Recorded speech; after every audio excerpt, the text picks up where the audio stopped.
우리가 한 교회 다니면서도 깊이 사귈 수 있는 기회가 참 없어요. 우리도 1부, 2부, 3부, 4부 예배를 보니까 1부 오는 사람들 1부만 오고 4부 오는 또 청년들은 늘 4부만 오니까 저 멀리 백화점 엘리베이터에서 같이 만나는데도 우리 교회 있는지 아닌지 몰라볼 때가 많이 있잖아요. 그런 면에서 이번에 성지순례는 참 좋은 기회였습니다. 우리 24명이 비행기를 같이 타고 거기 가가지고는 매일 같이 일어나고 같이 아침, 점심, 저녁 먹고 버스 똑같이 타고 다니고 그러니까 이 열이틀 동안에 우리가 굉장히 가까워졌습니다. 뭐 있는 얘기 없는 얘기 다 해가며 참 좋은 사귐의 시간이었어요. 이번 성지순례는 은혜와 사귐의 시간이었다. 너무 좋은 시간을 많이 갖게 됐습니다. 여러 가지 가정사 얘기들도 많이 나누고 또 자녀들에 관한 얘기도 많이 나누는데 한 분이 그런 얘기를 해요. 자기는 이제 그때 해군 초급장교였는데 결혼을 하게 됐답니다. 근데 아들들이 많은 집에 외동딸과 결혼을 하게 됐대요. 그러니까 그 상당히 예쁘고 아름다워서 이제 결혼을 했는데 그 장인 장모님께서는 그 아들들 억센 아들들 틈바귀 속에서 그 딸 하나가 곱게 잘 자라는데 이게 결혼을 했으니까 뭔가 좀 도와주고 싶어서 뭐가 필요하냐 만날 때마다 뭐가 필요하냐 아무것도 필요 없습니다. 우리 잘 살 수 있습니다. 걱정하지 마세요. 그래서 이제 장인 장모님 처갓집이 살만했는데도 처갓집 도움을 하나도 안 받고 그저 자기가 해군 초급장교로서 이제 월급을 받아가지고 가정생활을 시작을 했다는 거예요. 조그만 방을 얻었겠죠 처음에는요. 그러니까 이 장인 장모님은 늘 그 안쓰럽고 안타까웠던 모양입니다. 그 어느 날은 퇴근해 보니까 장인 어른께서 쌀 한 가마 갖다 놨더래요. 1970년대만 해도 쌀 한 가마가 굉장한 거예요. 지금은 그게 별거 아니라고 다들 코웃음 뛸지 모르지만은 그때는 그게 대단한 거거든요. 이걸 먹을까 그러다가 그러면 자꾸 처갓집에 의지할 것 같아서 그놈을 번쩍 들고 장인 어른께 갖답니다. 이거 주셔서 감사합니다. 그러나 이거 없이 우리 잘 살 수 있습니다. 우리끼리 한번 잘 살아볼 테니까 걱정하지 마십시오. 그리고는 장인 어른께 다시 그걸 반납을 하고는 그리고는 이제 자기 사랑하는 아내와 함께 가정을 둘이 꾸려가기 시작을 했다는 거예요. 집이 없으니까 조그만 단칸방부터 시작을 하니까 자꾸 이제 집을 넣고 가야 되지 않겠습니까? 그러면 이제 돈을 저축을 해야 되니까 이 사병들은 국가에서 아침, 점심, 저녁을 다 주지만 이 장교들은요 사 먹어야 됩니다. 밥을 다 사 먹어야 되는데 그래서 부식비라 그래서 조금 돈이 나오는 게 있는데 이 양반은 그걸 아끼기 위해서 안 사 먹었대요. 집에서 김밥을 싸가든지 아니면 라면을 끓여 먹든지 그러고 그 부식비까지도 다 저축을 했다는 겁니다. 그래서 이제 조금 더 큰 집을 이사를 갔고 조금 더 큰 집을 이사를 갔고 나중에는 이제 조그만 집이 하나 나온 게 있어서 그 집을 사고 조금 더 늘고 사고 그래서 지금 이제 아주 쓸만한 괜찮은 건물을 하나 마련을 하게 됐다는 거예요. 또 3남매를 낳게 됐는데 내가 낳았으니 내가 책임지고 길러야 되겠다. 그래서 그 자녀 교육을 위해서는 자기가 최선을 다했다는 거예요. 그래서 그 자녀들이 이제 20살이 되고 30살이 되고 나니까 자기는 이제 70을 바라보는 이제 할아버지가 된 거지요. 그래도 후회는 없대요. 그 아이들을 바라볼 때마다 너무 마음이 기쁘다는 거예요. 자기는 사랑하는 아내와 그리고 3남매에 의해서 일생을 다 바쳤는데 지금 너무 행복하고 너무 고맙고 감사하다는 거예요. 이제 그런 얘기를 제가 함축해 써서 그렇지 그 양반이 하루 종일 저에게 그 말씀을 하셨는데 나중에는 굉장히 제가 그분이 존경스럽더라고요. 한 남자가 자기가 가지고 꿈도 많았을 텐데 그거 다 접고 사랑하는 아내와 3남매를 위해서 온 일생을 다 희생했구나 생각하니까 참 훌륭한 남편이요 훌륭한 아빠요 훌륭한 가장이에요. 그래서 제가 악수를 하면서 참 훌륭하십니다. 존경받을 만합니다. 제가 칭찬을 많이 했어요. 사실 그 자녀들도 아버지의 그 얘기를 듣고 또 그 사랑하는 아내도 남편이 그렇게 하는 것을 봐왔기 때문에 아마 남편을 쳐다볼 때마다 또 자기 아빠를 쳐다볼 때마다 사랑하는 마음과 존경심이 마음에서 막 우러나왔을 것입니다. 그게 참된 인간이 사는 길이거든요. 그래서 서양 격언에 to be human 인간적이 된다는 것은 인간이 된다고 하는 건 is to be responsible 책임적인 존재가 된다는 말이다. 그런 격언이 있어요. 사람이 된다고 하는 말은 책임적인 존재가 된다는 말이다. 책임을 질 줄 아는 존재란 말이지요. 그것이 이 땅을 살아가는 모든 인간들에게 요구되어지는 겁니다. 제일 한심한 인간이 누구냐? 책임질 줄 모르는 인간이지요. 책임질 줄 모르는 인간이에요. 그래서 회사에서 사람을 뽑을 적에도요, 책임감이 투철한 사람을 뽑지, 다른 거 아무리 똑똑해도 책임감 없으면 안 뽑습니다. 제게 추천서를 쓰러 오는 사람이 많아요. 대학 입시라든지 대학원 입시라든지 또는 유학을 간다든지 회사에 취직을 할 때에 아마 목사의 추천서가 필요한지 모르겠어요. 또 미국에 유학을 가는 사람들은 영어로 추천서를 써야 되니까 제게 부탁해 오는 사람들이 많아요. 근데 그 추천서를 쓸 때에 공부도 잘하고 잘생기고 가정도 좋고 뭐 다 좋다고 그래놓고 마지막에다가 이 사람은 책임감이 조금 부족한 것이 흠입니다. 만일 그 문장 하나만 넣으면 낙동과 오리알 떨어지는 거지. 아무리 화려한 수사구를 가지고 그 사람을 칭찬을 했다 할지라도 만일 마지막에다가 이 사람은 책임감이 없는 사람이다, 만일 그 문장이 들어간다 그러면 그 사람은 절대로 자기가 들어가는 곳에 들어갈 수가 없습니다. 인간의 짐승과 다른 점이 있습니다. 특별히 다른 점이 있습니다.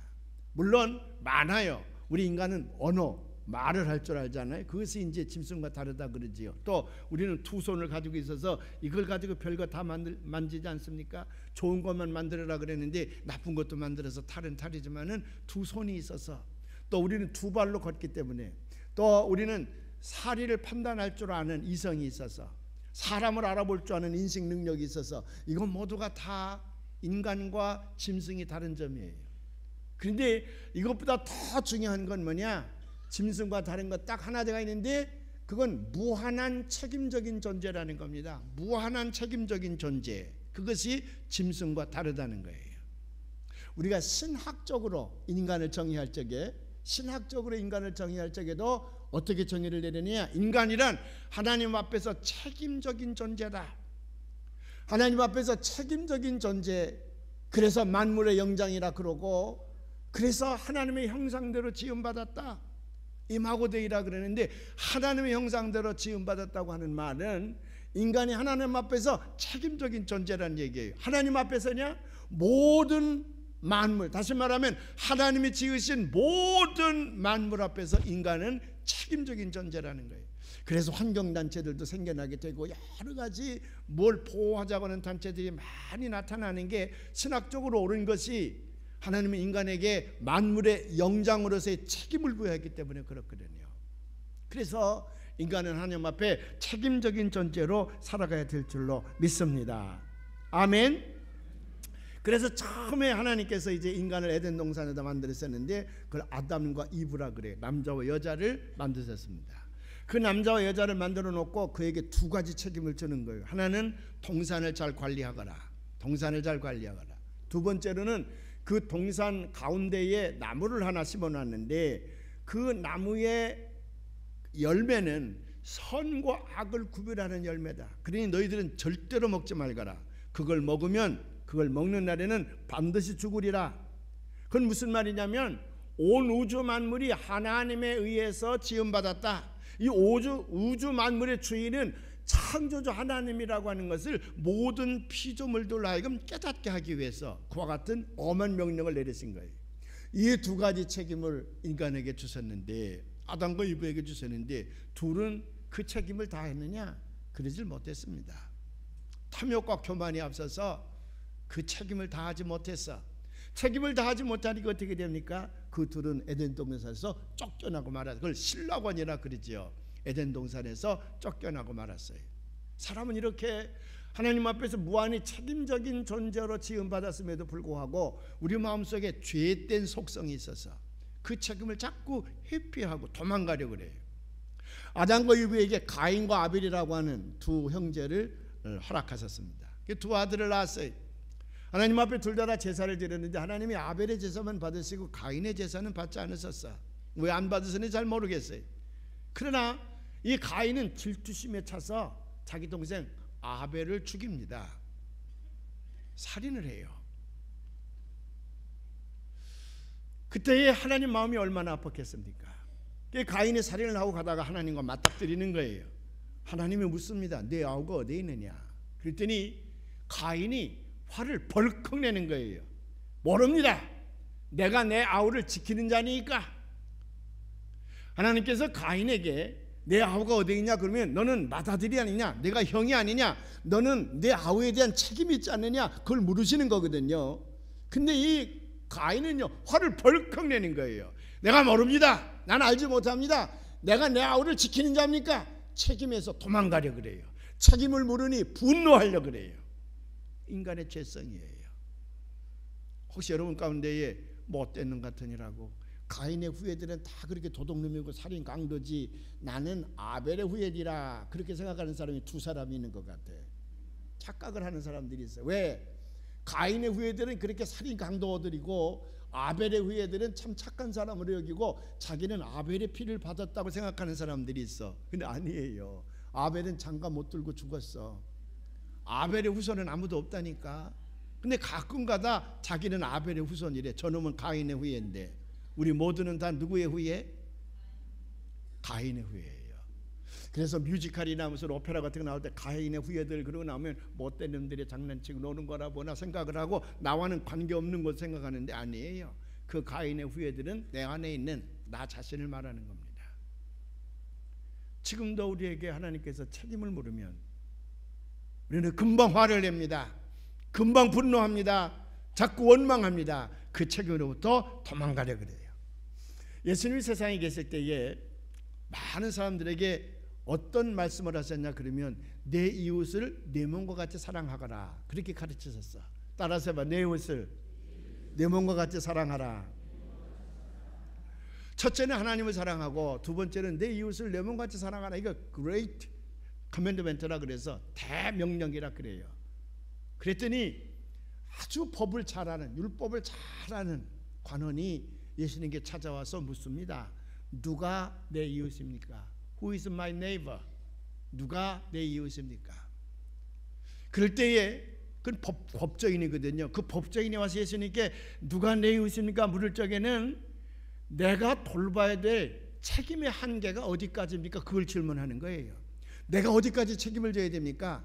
내가 내 배우자에게만 책임을 지면 됩니까? 내가 낳은 자식들에게만 책임을 지면 됩니까? 아니면 내 일가 친척들입니까? 아니면 내가 사는 내 마을입니까? 아니면 내가 섞인 우리 나라입니까? 아니면 저 아프리카에서 굶어 죽고 있는 소말리아와 같은 저 가나나 저기 짐바브웨 같은 곳에서 굶어 죽고 있는 그 사람들까지 내가 다 돌봐야 됩니까? 도대체 내가 책임져야 될 사람이 어디까지입니까? 그걸 묻는 거예요. 왜?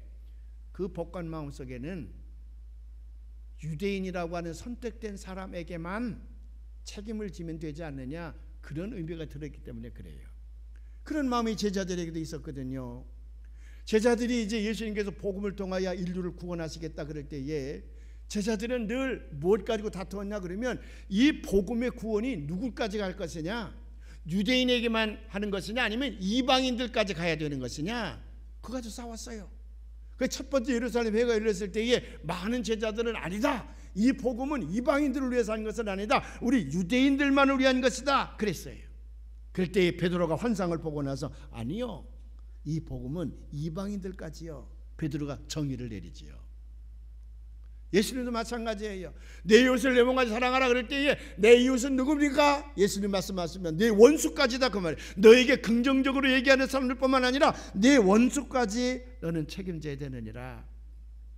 예수님께서 하신 이 말씀은 우리에게 무한한 책임이 있음을, 그래서 만물의 영장이요 하나님의 형상대로 지음받았다고 하지 않느냐 하는 것을 가르치는 교훈인 줄로 믿습니다. 오늘 우리가 십계명을 봉독을 했습니다. 여러분 뭐 잘 아는 십계명입니다. 지금은 십계명을 교독을 잘 안 하지만 18세기까지만 해도 예배 시간에 늘 십계명을 가지고 교독을 했습니다. 우리가 사도신경이나 주기도문을 가지고 하나님 앞에 기도하는 것처럼 늘 십계명을 교독을 했어요. 첫 번째부터 네 번째까지는 하나님과의 관계요, 다섯 번째부터 열 번째까지는 인간과 인간의 관계입니다. 이 십계명을 주신 까닭은 하나님과 함께 사는 법을 가르친 거예요. 우리는 하나님과 함께 사는 법을 가르쳤어요. 하나님과 함께 살기만 하면 하나님께서 우리에게 복된 삶을 허락해 주신다는 거거든요. 하나님과 함께 살기만 하면 우리의 삶은 이 땅에서 아주 행복하고 이 땅에서 참 기쁘고 즐거운 삶을 이어갈 수가 있다는 거거든. 어떨 때 그 십계명이라고 하는 하나님의 계명을 우리가 지키고 책임 있게 살 때에, 그래서 십계명은 하나님과 그리고 나와 내 이웃 간의 모든 관계 속에서 내가 무한한 책임을 진다고 하는 말이거든요. 오늘 렉셔널이라 그러죠. 교회력을 가지고 설교하는 교회들은 모두가 다 십계명을 다 읽었을 것입니다. 왜? 오늘 읽어야 될 성경이 십계명이거든요. 그런데 오늘 그 십계명을 읽을 때에 모든 사람들이 하나님께서 우리에게 주신 계명인데 이것을 기쁜 마음으로 읽기보다는 모든 사람들이 이 십계명을 읽으면서 마음의 부담으로 느낀다는 거예요. 부담으로 느낀다는 거예요. 하나님께서 우리에게 명령하신 그 계명을 지키라 그럴 때에 우리는 자꾸 그걸 회피해 가려고 한다고 하는 겁니다. 도망가려고 한다는 겁니다. 책임을 지라 그러면 분노한다는 거예요. 그래서 중고등학교 다니는 학생들에게 책임 있는 삶을 살아라 그러면 예 고맙습니다. 제가 책임 있는 삶을 살겠습니다. 그러기 위해서는 열심히 공부해야 된다. 그러면 사람들이요, 학생들이 뭐라고 그러냐면 너나 잘하세요. 너나 잘하. 요즘에 중고등학교 학생들이 책임 있는 삶을 지기를 원치 않는다는 거예요. 아니 중고등학교 학생뿐입니까? 모든 사람들이 그래요. 요즘에 학원 폭력, 학교에서 아이들이 너무 난폭한 폭력을 해서 심지어는 자살까지 하게 만들지 않습니까? 그 사춘기에 있는 아이들이 옛날에도 다 주먹 쓸 줄 알았어요. 그래서 뭐 제가 고등학교에서 교편을 잡고 있을 때도 보면 고등학교 학생들이 자기들끼리 동아리 클럽을 만들어 가지고 있는데 제가 있던 학교에서는 누가 제일 세냐면 검은 장갑 클럽이 제일 셌어요. 이놈들 학교에 등교할 때 왼손에다 검은 장갑을, 난 그게 손시러워서 검은 장갑 끼고 오는 줄 알았더니 나중에 그 못된 짓 하는 거 하나 잡고 보니까 그 검은 장갑의 수개인데 그 왼손에다 검은 장갑을 딱 끼고 그놈으로 책가방을 들고 오는 게 그 클럽이에요. 어떤 녀석들은 또 아주 난폭한 녀석들인데 클럽 이름이 심포니야. 그리고 여기다가 심포니 마크를 떡 하고 달고 다녀. 여기다가 그놈들이 세요. 아주 그때는 의리, 그래서 서로가 서로를 위해서 뭐 생명 바친다고 난리를 치지요. 다 옛날에도 폭력배들이 있었어. 그래도 선배들과 선생님들이 그 주먹을 쓰지 못하도록 사력을 다해서 아이들을 돌봐줬습니다. 밤늦게까지 지도교사들이 가서 아이들로 하여금 그렇게 폭력의 세계에서 빠지지 않도록 얼마나 선생님들이 애를 많이 썼는지 몰라요. 그래서 옛날부터 내려오는 말이 선생님의 똥은 개도 안 먹는다 그러잖아요. 아이들을 지도하는데 너무 애를 많이 썼기 때문에. 근데 요즘에 아이들 지도를 위해 선생님이 애를 쓰려고 그러면 뭐 학생 인권조례다 뭐다 그래서 시비가 많아. 그러니까 선생님들이 아예 관심을 안 두는 거예요. 옆에서 담배를 피거나 옆에서 쌈박질을 하거나 선생님들이 자기와 관계 있는 일이 아니면 그냥 슬그머니 지나가 버리고만 안 돼. 또 사회 어른들도 마찬가지. 옛날 우리 동네에서 골목에서 아이들이 이렇게 담배를 뽀뽀하고 중학교나 고등학생들이 담배를 피고 있으면 지나가던 어른이 보고 이리 와 이놈아, 그래서 따기도 때리고요. 이놈아 담배 피면 돼. 아직도 성장하기 전에 담배 피면 너 몸에 병 생기고 잘 자라지도 못할 것인데 너 피지 말란 담배를 왜 피냐. 미국에서도 고등학교들이 담배 피면 즉각 퇴학해. 용서가 없습니다. 근데 요즘에는 아이들이 옆에서 담배를 태도 그냥 지나가. 왜? 너 담배 태지 말라 그러면 어른한테 덤비거든요. 그 덤벼서 어른이 매라도 때리면 또 폭력 또 뭐 어쨌다 그래서 시비가 많으니까 그냥 골목 안에서 아이들이 담배를 펴도 어른들이 그냥 못 본 척하고 지나간대요. 그러니까 아직도 성장하지 못한, 인격적으로 성숙하지 못한 그 아이들인데 누구 하나 책임지고 그 아이들을 돌봐줄 어른들이 없으니까 그 아이들이 그냥 스프링 튀어오르듯이 그냥 제어장치 없이 마구 하니까 그 요즘에 청소년 범죄가 많이 일어나고 학원 폭력이 기승을 부리는 까닭이 거기 있어요. 우리가 사는 이 세상에 사는 사람들이, 성숙한 인격을 가진 사람들이 책임적으로 살려고 그럴 때에 그 사회는 바로 서는 거예요. 또 그렇게 책임적으로 살려고 자기를 희생했던 사람들이 있을 때에 존경하게 되거든요.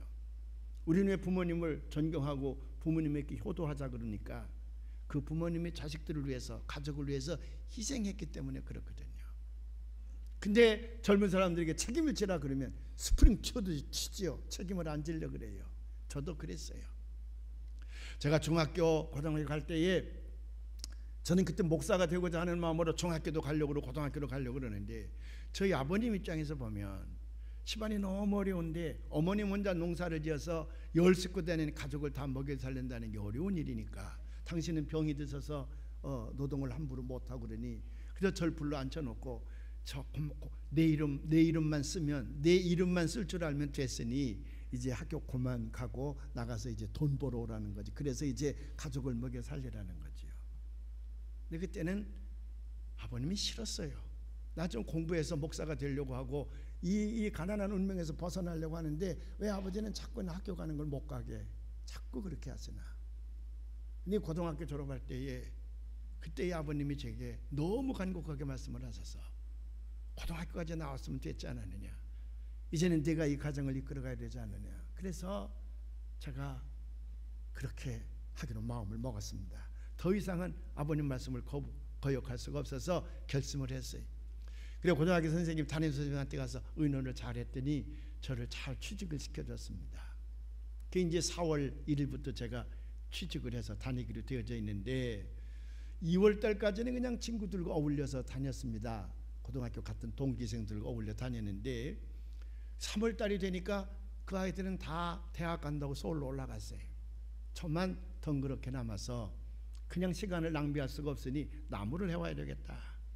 깊은 산으로 새벽에는 나무를 하러 갔다가요. 산골짜기 흐르는 그 맑은 물 속에서 지게를 짊어진 내 그림자를 바라보고 엄청난 열등감에 제가 쌓였습니다. 내 가슴에 큰 꿈을 안고 지금까지 자랐는데 이젠 다 틀렸구나. 이제는 저 5급 공무원으로 취직을 한다든지 저 공장 같은 데 취직을 해서 이 많은 가족 먹여 살리다가 내 인생 다 낭비하겠구나. 그래서 그 열등감 때문에 그 산에서 많이 울었어요. 그 저녁 낮에 제가 도착을 하는데 늦게 왔다고 어머님이 자꾸 저를 나무를 하시는 거예요. 해가 어둑어둑한데 나무를 잔뜩 짊어지고 와야 되는데 엉성하게 해가지고 들어오니까 야 이놈아, 나무가 그게 뭐냐, 그렇게 해서 네가 우리 집 몇 개 살리겠냐, 이놈아, 너에게 내가 많은 기대를 했는데 내가 너에게 기대를 하다니 실망이 크구나. 내가 지금 무슨 일을 하고 오는지도 모르시면서 갑자기 밤에 제가 들어오는데 저를 보고 막 야단을 치세요. 그래 제가요 사랑방에 들어가서요 반항하기 시작을 했습니다. 왜 전부 나만 바라보고 있는 거야? 왜 전부 날 보고 저 어떻게 하라는 거야? 난 와주면 내가 얼마든지 가서 공부하고 나 혼자 내가 얼마든지 악기를 뻗어갈 수 있는데 왜 날 보고 나 책임을 지라는 거야? 제가 그때 얼마나 반항을 했는지 몰라요. 뭐 집이 떠나가게 돼서 소리 질렀습니다. 나쁜 놈이지 제가요. 저기 사랑방에 들어가서 소리 지르고 제가 울고 그러니까 저희 아버님이 그 소리를 듣고요 마루구까지 기어나오셔서 밤새 우셨다는 거예요. 하나님 나를 데려가라고. 내가 저놈의 발목을 붙들고 있으니 날지 못해서 저렇게 발광을 하는데 나를 빨리 데려가야 저놈이 날아가지 않겠습니까?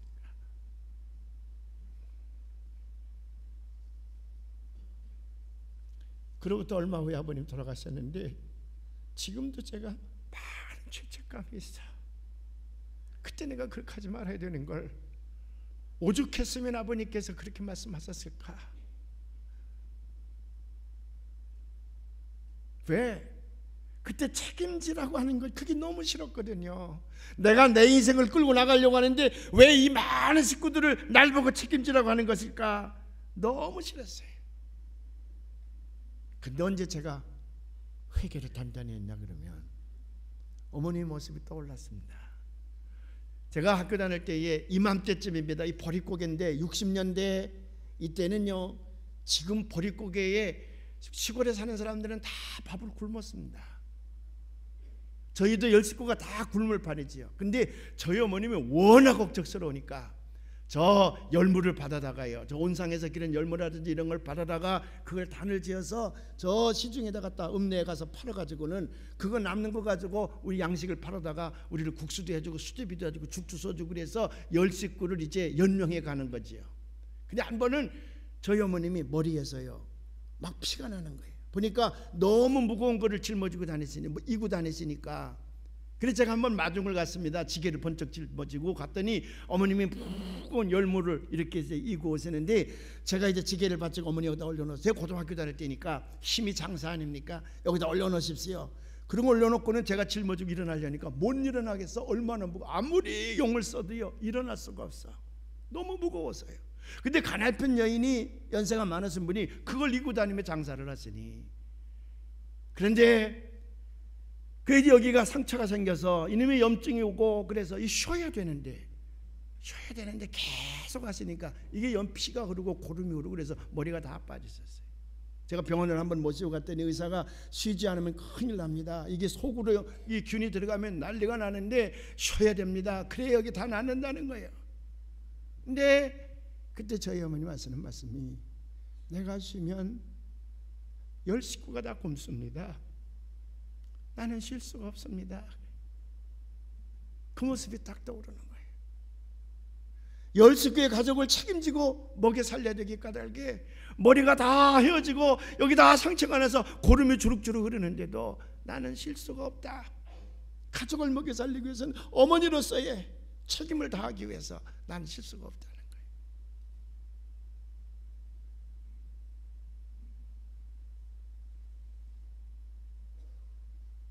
사랑하는 여러분, 우리가 책임을 진다고 하는 것이 얼마나 나로 하여금 희생을 강요하는지 모릅니다. 그래서 현대인들은 다 책임을 회피하려고 합니다. 아니, 그냥 정상적인 책임뿐만 아니라 자기 인생에 대해서 책임을 회피하고 싶어서 마약을 합니다. 술을 먹습니다. 노름을 합니다. 그래서 스스로 자기 인생을 파괴하는 사람들이 얼마나 많아요. 술 중독자들 보면 자기가 져야 될 책임이 너무 많으니까 그거 회피하기 위해서 에라 술이나 먹자 그러다가 그 한두 잔 먹다가 나중엔 알코올릭이 되어져서 자기 인생만 망칩니까? 사랑하는 아내, 자녀들까지도 다 망쳐버리고 마는 거예요. 불쌍한 인간이 되어버리고 마는 거예요. 스캇 팩이라고 하는 유명한 심리학자요, 정신과 의사인데 이 사람이 책을 하나 썼습니다. The Road Less Traveled라는 책을 썼는데 아마 잘 다니지 않는 길, 또 다녀보지 않은 길, 그렇게 번역할 수가 있을 겁니다. 자기가 환자를 상대로 해서 치료했던 것들을 모아서 책을 썼는데 오키나와에서 근무했던 미 육군 상사에 대한 얘기예요. 가족들이 많이 있는데 알코올 중독자가 됐습니다. 근데 자기만 망가지는 게 아니라 부대, 자기 가족까지도 다 망가지니까 국가는 그를 정신과 의사에다 보냈습니다. 그래서 이제 상담을 통해서 이제 그 상사를 치료하는데 아무리 치료를 하려고 해도 치료가 안 되는 거예요. 처음에 상사를 만나서 상담을 합니다. 가만히 전력을 보니까 과거에 독서를 많이 했던 친구예요. 당신은 독서가 취미군요. 예, 저는 책 읽는 것을 좋아합니다. 그러면 좀 책을 읽으시지 그래요. 그러면 술을 멀리할 수 있을 것입니다. 내무반이요 너무 시끄러워서 부대 안에서는 도대체 책을 읽을 수가 없습니다. 그래서 책을 안 읽습니다. 아, 그래요? 그러면 도서관에 가지 그러지요. 도서관이 얼마나 멀은지 내무반에서 도서관까지 간다는 게 힘듭니다. 아, 그래요? 나중에 알고 봤더니 내무반 옆에가 도서관이더래. 근데 이 사람은 그 도서관이 고 가는 게 멀리 보이는 거예요. 술이 더 가까이 보이는 거예요. 그래 봤더니 이 사람이 과거에 낚시광이었더랍니다. 그래서 당신은 낚시광이었는데 낚시를 한번 다시 시작해보면 어떻겠습니까? 친구들과 함께 낚시를 가면 술 먹는 기회가 줄어들 텐데 낚시를 좀 가보죠. 그랬더니 예, 오키나와에는 그런데 내가 낚시를 그렇게 좋아하는데 나는 낮에는 근무를 해야 되지 않습니까? 밤에 낚시 가는 프로그램이 전혀 없습니다. 그래서 제가 낚시를 못 가고 그냥 술을 먹고 있는 겁니다. 근데 그 다음날 이 정신과 의사가 조사를 해봤더니 오키나와는 섬이기 때문에 밤낚시 프로그램이 얼마나 많은지 모르더래요. 그래서 그 사람에게 밤낚시 프로그램이 이렇게 많은데 왜 안 가냐 그래도 그거 다 어울릴 만한 사람이 못 됩니다. 나는 그런 건 싫어합니다. 그래서 자기 술을 먹는다 그러더래요. 뭐 별의별 프로그램을 다 갖다 대도 다 이 핑계 저 핑계 되면서 술이 자기에게 가장 가까이 있음을, 술이 모든 것을 자기 모든 문제를 해결하고 있다고 얘기를 하더래요. 그래서 경고를 했습니다. 이제 나라에서 보낸 정신과 의사니까 만일 내 말을 듣지 않으면 당신 여기서 끝장이요. 당신이 술을 이제 끊지 아니하면 군에서는 당신을 내쫓을 것이고 당신은 망할 것입니다. 당신의 인생은 파괴될 것입니다. 당신 인생뿐입니까? 당신의 아내도 당신의 자녀들도 다 망가져버리고 맙니다. 이제 술을 끊지 않으면 건강을 뺏어갈 겁니다. 마음의 평안도 뺏어갈 겁니다. 직업도 뺏어갈 겁니다. 당신의 인생을 다 뺏어갈 겁니다. 그래도 술을 먹겠습니까? 그랬더니 그 친구가 하는 말이, 의사 선생님, 오키나와에서는 술 먹고 운전해도 아무도 잡는 사람도 없는데 선생님만 문제입니다. 선생님만 내 곁에서 떠나면 제겐 아무런 문제가 없습니다. 그러니 제발 선생님 내 곁에서 멀어져 주세요 그러더래요. 그래서 이 스캇 팩 박사는요 그 상사를 붙들고 많이 노력했지만 결국은 그 상사를 고치지 못했다는 얘기예요. 왜? 자기 인생에 대해서 자기가 책임지려 하지 않으니 그걸 어떻게 고칠 수가 없었다고 하는 겁니다. 그러니까 이 스캇 박사 얘기는 무슨 얘기냐 그러면 우선 먼저 하나님 앞에서 책임적인 존재로 만들어야 되는데 모든 사람들이 그 책임적인 존재가 되는 것을 싫어하니 고칠 길이 없다. 다른 방법을 하나 택하는 수밖에 없다. 그래서 그가 찾은 길이 신앙의 길이에요. 여러분, 책임이라고 하는 것이 나에게 주어진 큰 의무라고 생각을 하면 그러면 그게 너무 무거운 짐이 되어져서 너나 잘하세요. 그리고 사람들이 자꾸 도망가려고 그래요. 그럴 때에 다른 방향에 접근을 해서 이 사람으로 하여금 하나님 앞에 책임적인 존재로 만들 수 있는 길이 하나 있는데 그게 우리 신앙적인 얘기로 하면 은혜 받는 길이에요. 은혜 받는 길이에요. 어떤 알코올 중독자가 이제 늘 술에 쪄들어 사는데 그러다 보니까 가정이 다 망가지고 말지요. 여러 번 경고를 하니까 끊어야지요. 여러 번 결심을 했다는 게 그래도 못 끊어요. 나중에 이 사람이 정말 끊기 위해서 결심서를 써가지고 나는 절대로 술을 먹지 않겠다. 내가 변화받지 않으면 나만 망가지는 게 아니라 우리 가정이 다 망가진다. 내 자식이 다 망가진다. 나는 끊어야 된다. 변화해야 된다. 다짐서를 써가지고 벽에다가 막 붙여놨다는 거예요. 그걸 바라볼 때마다 그래 내가 변화해야지. 그래도 2, 3일만 지나면 휴지 조각이 그거 다 도로와 미타불이에요. 너무 한심하니까 자기 자신에 대한 실망감이 너무 컸다는 거예요. 그래서 어느 날 친구에게 말합니다. 난 자살하고 싶다. 나 하나 때문에 망가지는 사람이 너무 많으니 나는 차라리 자살하고 싶다. 그럴 때 친구가 말하기를 당신의 문제를 당신 스스로의 힘으로 해결하려고 그러니 인간은 한계가 있지 않소. 그러니 당신의 힘으로는 당신의 문제를 해결할 수가 없으니 나와 함께 교회에 갑시다. 그래서 우리 하나님 앞에 한번 당신의 문제를 맡겨봅시다. 그것밖에는 희망이 없을 것 같아서 그 친구를 따라 교회를 갔다는 거죠. 갔더니 너무 어색해. 내가 술 먹으면서 사귀었던 친구들과는 전혀 다른 종자들이 예배당에 모여 있는데 이게 별종들이라 대화가 잘 안 되는 거예요. 단어도 좀 달라. 그래 적응하기가 굉장히 어려웠다는 겁니다. 그래도 친구가 아침에도 오고 저녁에도 오고 그러니까 친구의 성의에 못 이겨서 이제 매번 이제 교회 가서 예배를 드리는 겁니다. 그런데 어느 날 교회 가서 예배를 드리고 있는데 그동안에 수없이 들었던 말씀이 자기에게 들려오더라는 거예요. 우리 예수님께서는 나 같은 죄인을 살리시기 위하여 저 십자가 위에서 내 죄값을 치르셨습니다. 나를 너무나도 사랑하시는 하나님은 예수 그리스도를 십자가에 못 박음으로 말미암아 내 생명에 대해서 책임을 지셨습니다. 여러분이 그 은혜를 깨닫습니까? 그 은혜가 마음에 들어옵니까? 그 음성이 들려오는데 자기 가슴이 이상해지더라는 거예요. 그리고 갑자기 뜨거운 눈물이 쫙 흐르더라는 거예요. 나 같은 죄인을 책임지시기 위하여 하나밖에 없는 독생자 예수 그리스도를 십자가에서 못 박혀 죽게 했단 말이지. 하나님, 그러면 나 같은 죄인도 용서받을 수 있나요? 하나님, 그러면 나같이 한심한 이 인간도 용서받을 길이 있나요? 구원받을 길이 있나요? 하나님 말씀해 주십시오. 나 같은 죄인도 용서받을 수 있나요? 누가 가르쳐 주지도 않았는데 자기 입에서 막 기도가 나오더라는 거예요. 끊임없이. 그리고 눈에서는 뜨거운 물이 막 솟습니다.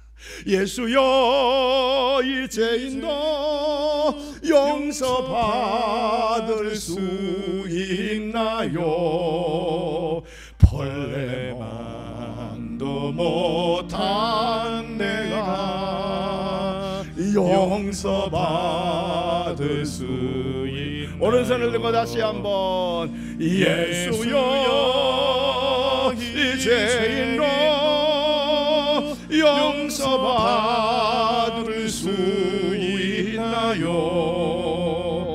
벌레만도 못한 내가 용서받을 수 있나요? 하나님, 나같이 한심한 놈도 하나님을 믿을 수가 있습니까? 나도 정말 하나님을 믿을 수가 있습니까? 막 기도하는데요, 자기 마음속에 평안과 기쁨이 오더니 그래, 내가 너를 살리기 위해서 십자가를 지지 않았느냐. 예수님의 그 음성이 들려오더라는 겁니다. 예수님의 임재가 체험되어지는 거예요. 그렇습니까? 이제는 내가 자살하려고 했었는데 이제는 주님을 정말 사랑하고 있었습니다. 주님을 위해서 내가 살고 있었습니다. 어떻게 하면 주님을 위해 살 수가 있습니까? 친구 따라서요. 매 교회 갑니다. 새벽 기도도 갑니다. 수요 예배도 갑니다. 성경 공부도 갑니다. 전도대회도 참석합니다. 하여간 친구가 가자는 데는 다 쫓아다니는 거예요. 왜? 그것이 주님을 사랑하는 길이니까. 요한일서 4장 19절에 이런 말씀이 있지 않습니까? 내가 사랑하는 것은 하나님께서 나를 먼저 사랑하셨습니다. 우리 그 말씀을 한번 읽어보십시다. 우리가 사랑하면 그가 먼저 우리를 사랑하셨습니다. 그러니 내가 하나님을 사랑하는 길이 무엇인가? 가서 자꾸 예배하고 말씀 배우는 거로구나. 그래서 친구를 따라서 계속 쫓아다녔다는 거예요. 뭐 예배만 있다 그러면 계속 쫓아다녔다는 거예요. 근데 이상한 일이 벌어졌습니다. 술을 끊겠다고 결심한 적도 없고 그 술을 끊어야 되고 결심서를 벽에다 붙인 적도 없는데 한참 친구를 따라다니다 보니까 자기 곁에 술이 없더라는 거야. 술이 없어. 술을 끊으려고 결심하진 않았는데 그냥 예수님만 사랑하려고 열심히 쫓아다니는데 자기 곁에서 술이 없어졌어요. 술이 저절로 끊겨진 거예요. 여기에서 긍정의 심리학이 출발하는 겁니다. 여러분, 긍정의 심리학 어디서 출발하는 줄 아십니까? 우리에게는 장점과 단점이 있습니다. 장점은 괜찮잖아요. 단점을 고쳐야 사람답게 살지. 그래서 단점을 고치려고 애를 많이 쓰는 거예요. 그동안의 심리학은 그랬습니다. 이 단점을 어떻게 고칠까? 여름에 여름 성경학교를 합니다. 선생님들이 끝이 나면 평가회를, 교사 평가회를 하는 거예요. 잘한 게 뭐냐, 잘못한 게 뭐냐, 장점과 단점을 구분해 놓고 잘한 건 잘하는 거니까 단점을 한번 살펴보자. 뭐가 잘못이었나? 그거 가지고 분석하다가 선생님들끼리 막 싸우고 난리가 나는 거지. 요즘에는 그래서 교사 평가할 때 단점 얘기하자고 그러지 않잖아요. 이번 여름 성경회 때는 무엇이 좋았느냐, 그 좋은 걸 내년에 어떻게 확대할 수가 있을까. 그래서 내년도를 위해서 금년에 잘했던 것을 더 잘할 수 있는 방법을 찾는 게 교사 평가예요. 금년에 잘못한 거 뭔가 분석을 해보자, 고치자 그랬다가는 난리가 나는 거예요. 긍정의 심리학이라는 게 그거거든요. 제가 도표를 하나 만들었는데 한번 보시겠습니까? 자, 저기 평균이 있습니다. 저 밑에 내려가는 건 단점이에요. 저 위에 있는 건 장점이에요. 장점은 그런 대로 좋으니까 지금까지는 모든 심리학에서 밑에 있는 단점을 어떻게 잘 고쳐서 장점으로 올릴까, 저걸 밀어 올리려고 그랬어. 그런데 잘 안 돼요. 저렇게 하려고 그러면 사람들이 너나 잘하세요 그러고 튀어. 반항심이 와, 분노해요, 원망해요. 내가 내 아우를 지키는 자니까 도대체 말을 들어먹잖아요. 어떻게 하느냐? 그냥 단점은 놔두고 장점을 들어 올리는 거예요. 장점을 더 들어 올리게 되면, 올려보세요. 장점을 쫙 올리게 되면 단점은 저절로 올라가. 저게 긍정의 심리학의 출발점이었습니다. 하나님께서 우리에게 십계명을 주셨습니다. 하나님과 더불어 살자는 거예요. 그래서 하나님이 너희들은 책임적인 존재가 되거라, 기본적으로 10가지 계명을 주셨어. 그리고 하나님을 사랑하고 내 이웃을 내 몸같이 사랑하라, 예수님께서 말씀하셨어. 근데 아무리 하려고 해도 이게 잘 안 돼요. 근데 바꿔오는 겁니다. 나 같은 죄인 살리시기 위해서 주께서 십자가를 지지 않으셨습니까? 아니, 나같이 한심한 놈을 살리기 위해서 생명을 바치는 주님이신데 그가 나를 이렇게 사랑하셨는데 나는 어떻게 하면 그를 사랑할 수가 있을까? 하나님을 사랑하는 법, 예수님을 사랑하는 길을 찾습니다. 열심히 사랑하다 보면 하나님께서 우리에게 원하시는 책임적인 존재로 우리가 변화될 줄로 믿습니다. 오늘 사순절 기간 동안에 우리가 진정 깨달아야 될 것은 정말로 십자가 위에서 나 같은 죄인 살리시기 위하여 생명을 바치신 그 주님의 사랑이 느껴집니까? 내가 널 위하여 이렇게 십자가를 졌노라, 나를 위해서 들려주신 하나님의 음성이 들리십니까? 그럴 때에 여러분은 그 예수님을 위해서 내가 더 사랑하며 살아야 되겠다는 결단이 성령에 의해서 이루어지게 될 줄로 믿습니다.